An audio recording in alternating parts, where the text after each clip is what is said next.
ওহে বান্দা, তুমি পড়ো আল্লাহর নামে, তুমি পড়তেই থাকো, কোরআন পড়তে থাকো, হাদিস পড়তে থাকো।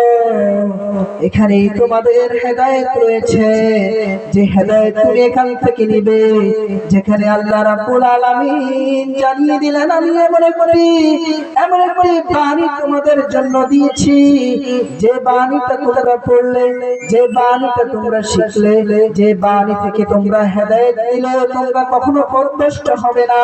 আল্লাহ রাব্বুল আলামিন সেই কোরআনের মধ্যে জানিয়ে দিলেন, আলিফ লাম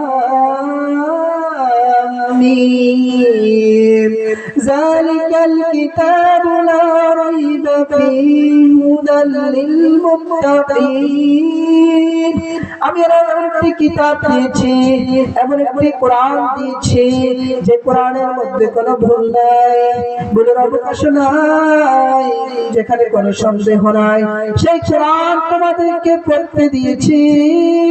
কোরআন তোমরা ছুঁয়ে তোমরা দুনিয়াবি জীবন যাপন কেন করলে?